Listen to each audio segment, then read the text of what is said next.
Hey guys, it's Mike at Narcoleptic Customs. Today we're working on a little bit of maintenance on the family rig. Basically did an oil change, which you'll see in just a minute, but wanted to make a couple tips. I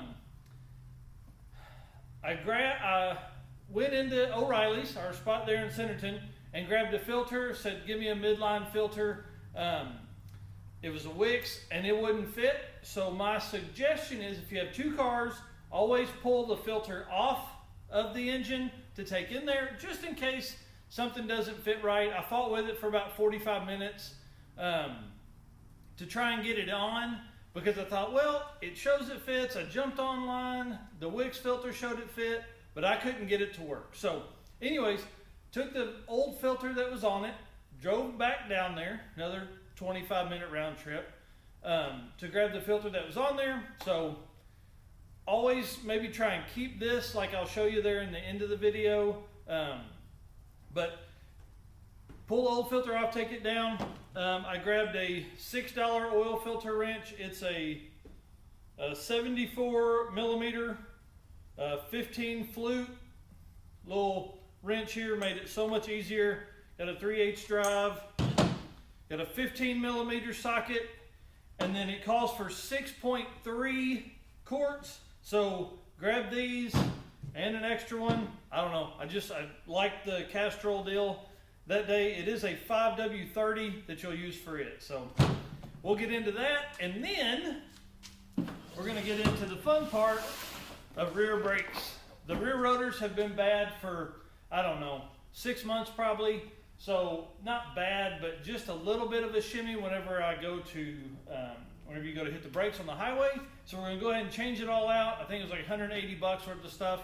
So that was easy. So I've got, you know, obviously a impact with a 7/8 on it to fit the wheels.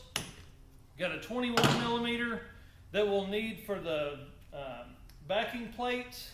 And then we've got a T30 Torx that we'll need for the, there's a Torx bit in there that you'll see in a little bit, that'll pull out, and that just basically keeps the rotor from moving. So anyways, I'll flip around, I'll show you some of the item numbers on the brakes, on the rotors themselves, and on the pads.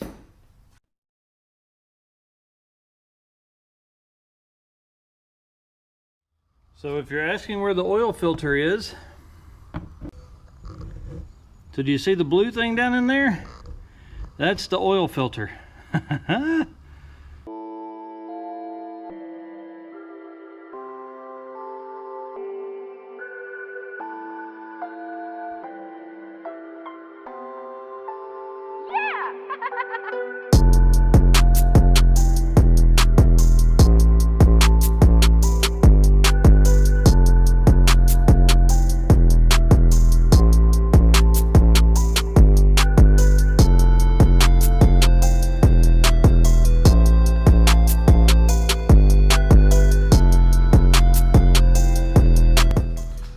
So made me a little note here on the back of the correct filter, because the other one didn't work. So figure I'll throw this in the glove box.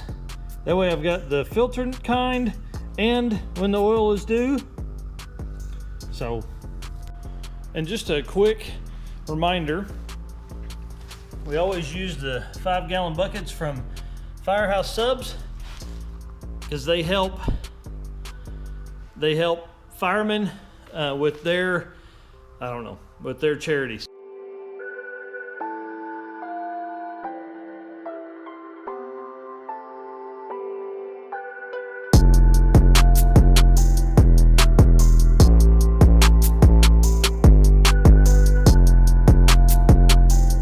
One part I did forget on the initial is a 14 millimeter to go here, okay, to take off this. And then a 17 millimeter to hold this little spot here. That way you can loosen them all up.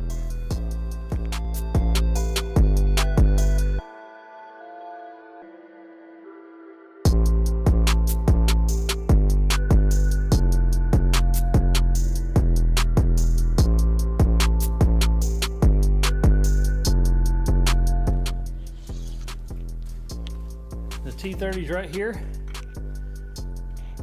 Right here. You want to take it out.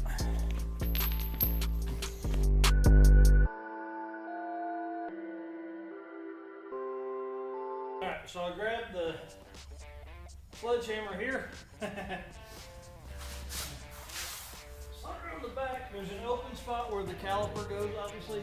So just some tap on it should release it. Unless it's been on there a long time, it should be that easy. But you have to think, the brake pads inside are for your electric or for your emergency brake. Plus, this thing's been on.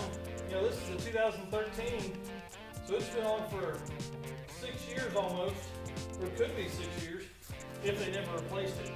The truck only has 50,000 miles on it, so it may be the original, or probably is the original brake rotor. So the easiest way to do this, grab a C-channel,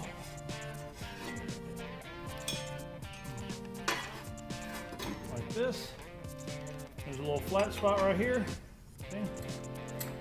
Because what we need to do is we need to push this piston back inside to where it's even.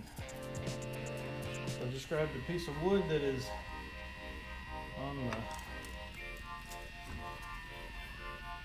on the floor over there.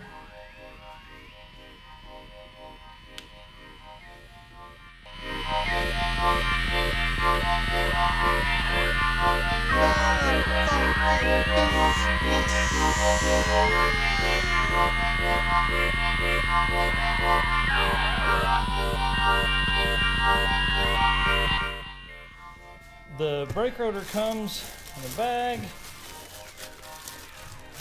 obviously because they don't want it to rust. Because one, that would look bad, but then two, you also don't want to start off with the rusty rotor.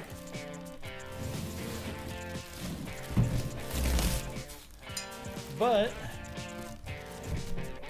one thing we want to do is kind of get this stuff off of here. So I'm going to hit it with some brake clean real quick.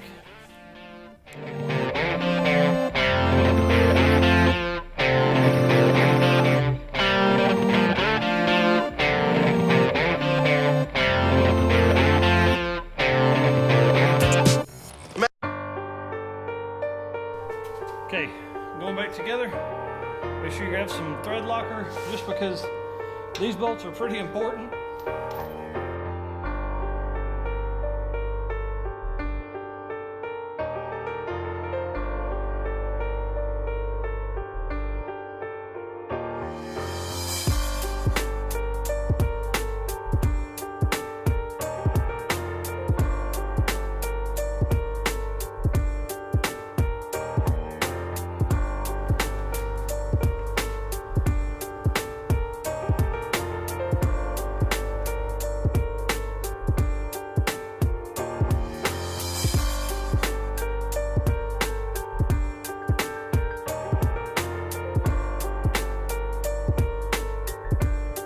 Well, hey, thanks for watching today. Subscribe to the channel to keep up with more fun stuff.